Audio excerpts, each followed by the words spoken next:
నా వయసు అనుభవం తక్కువైనప్పటికీ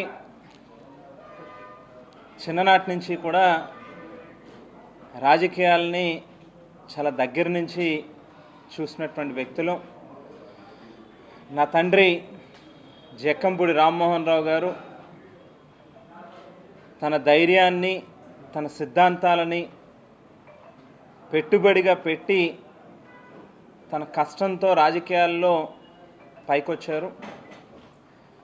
మరి ఆ రోజు నుంచి ఈ రోజు దాకా కూడా రాజకీయాల్లో కింద పడడం, పైకి లేవడం, లేచిన వాళ్ళం మళ్ళీ కిందకు పడడం, మళ్ళీ పైకి లేవడం అనేది చూస్తూనే వచ్చాం. అయితే బహుశా మరి అనుభవం లేమా, లేకపోతే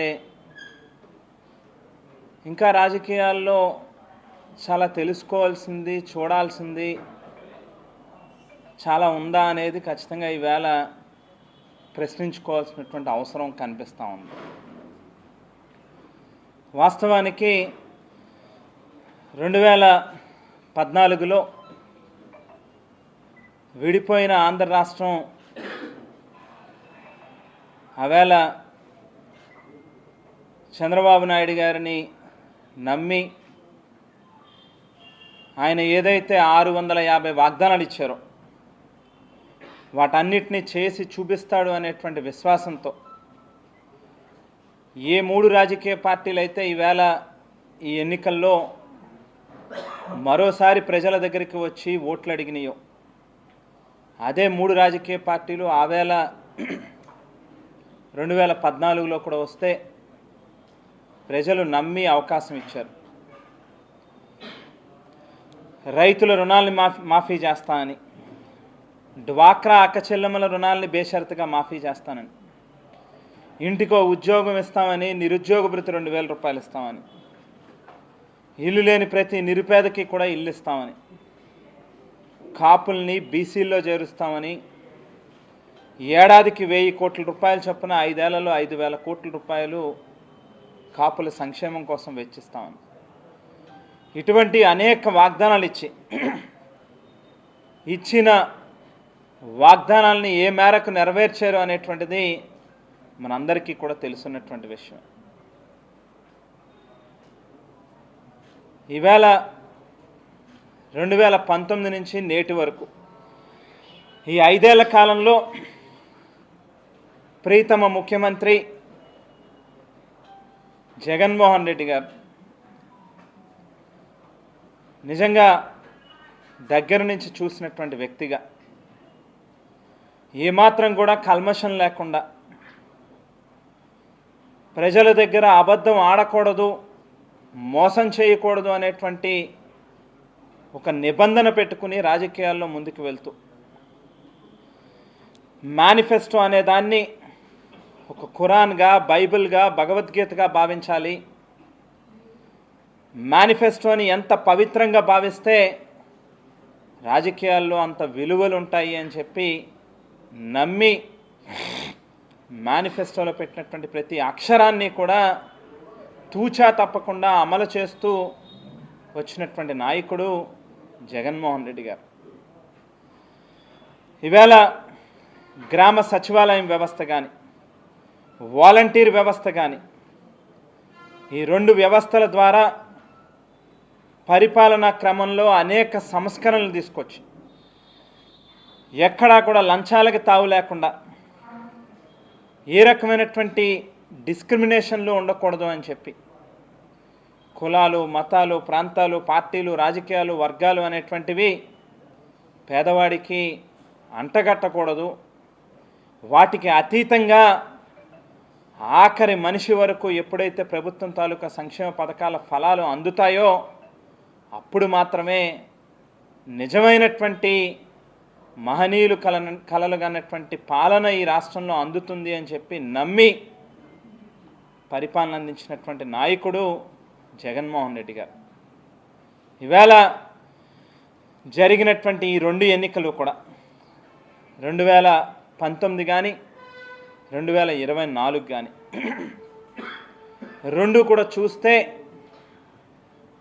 ప్రజలు దేనికి ఓట్లేశారు అనేటువంటిది ఖచ్చితంగా ఆలోచన చేసుకోవాల్సినటువంటి అవసరం ఉంది.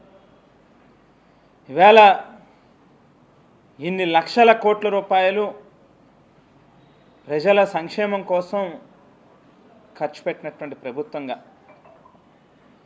అనేక చట్టాలు తీసుకొచ్చి పేదవాడికి ప్రభుత్వం బాధ్యతగా నిలబడాలి అనేటువంటి ఆలోచనతో పనిచేస్తున్నటువంటి ప్రభుత్వాన్ని కానీ ఇవాళ ప్రజలు మాకు అవసరం లేదు అని చెప్పి పక్కకి పెట్టారు అని అంటే ఖచ్చితంగా మారాల్సింది మా మైండ్ సెట్లు అనేటువంటిది స్పష్టంగా అర్థమవుతూ ఉంది. నేను అనుకునేవాడిని గడిచిన 5 ఏళ్ళు ఏ రోజు కనీసం నా భార్యతో కానీ నా పిల్లలతో కానీ 10 నిమిషాలు కూర్చుని ప్రశాంతంగా మాట్లాడినటువంటి సందర్భం కూడా నిజంగా ఆలోచన చేస్తే ఒక్కటంటే ఒక్కటి కూడా కనిపించట్లే. ఏ రోజుకి ఆ రోజు, ఏ క్షణానికి ఆ క్షణం మనం లేకపోతే ఏమైపోతుందో, ఏదైనా ఊరు వెళ్తే మళ్ళీ వెంటనే వెనక్కి రాకపోతే నియోజకవర్గంలో ఎవరికైనా కష్టం వస్తే వాళ్ళ పరిస్థితి ఏంటో అని చెప్పి చాలా నిబద్ధతతో, చాలా కమిట్మెంట్తో వేళ ఇక్కడ చాలామంది సీనియర్ పాత్రికేయ సోదరులు కూడా ఉన్నారు. నా నియోజకవర్గాన్ని ఒక ఉదాహరణగా తీసుకున్నట్లయితే నియోజకవర్గంలో ఏ గ్రామాన్నైనా కూడా ప్రతిపక్ష పార్టీలు కానీ లేకపోతే పాత్రికేయ రంగంలో ఉన్నటువంటి సీనియర్ జర్నలిస్టులు కానీ నచ్చినటువంటి గ్రామాన్ని ఎంచుకోవచ్చు. పలానా గ్రామం మీద డిబేట్ చేద్దాం అని అంటే ఏ గ్రామాన్నైనా ఎంచుకోవచ్చు. అది కోరుకొండ అవ్వచ్చు, రాజానగరం అవ్వచ్చు, సీతానగరం అవ్వచ్చు, ఓ మారుమూల గ్రామం అవ్వచ్చు, లేకపోతే అతిపెద్ద పంచాయతీ కావచ్చు, లేకపోతే రాజానగరం నియోజకవర్గ హెడ్ క్వార్టర్ కావచ్చు, మండల హెడ్ క్వార్టర్లో ఉన్నటువంటి గ్రామాలు కావచ్చు. ఏ గ్రామాన్ని తీసుకున్నా కూడా గత 10 ఏళ్లలో 2009 నుంచి 2019 వరకు 10 సంవత్సరాలలో ఏ పనులైతే ఆ 2 ప్రభుత్వాల్లో చేశారో దానికి మించి తక్కువ అంటే అతి తక్కువ అంటే 20 నుంచి 30 రెట్లు ఎక్కువ పనులు చేశాం. ఒక గ్రామంలో మామూలుగా 10 లక్షల రూపాయలు గత ప్రభుత్వంలో పనులు చేస్తుంటే ఇవాళ అదే గ్రామంలో 7 కోట్లు, 8 కోట్లు, 9 కోట్ల రూపాయలు పెట్టి పనులు చేశాం. ఏ గ్రామానికి వెళ్ళినా ఓ గ్రామ సచివాలయం కానీ, రైతు భరోసా కేంద్రం కానీ, వైఎస్ఆర్ హెల్త్ క్లినిక్ కానీ, లేక అంగన్వాడీ భవనాలు కానీ, బల్క్ మిల్క్ చిల్లింగ్ యూనిట్లు కానీ, నాడు నేడు ద్వారా ప్రభుత్వ పాఠశాలల యొక్క రూపురేఖలు మార్చడం కానీ, ఓహెచ్ఆర్ ట్యాంకులు, జిఎల్ఆర్ ట్యాంకులు, శ్మశాన వాటికలను అభివృద్ధి చేయడం, సీసీ రోడ్లు, సీసీ డ్రైన్లు, ఇంటింటికి కుళాయిలు, జిమ్ములు, 1 కాదు 2 కాదు.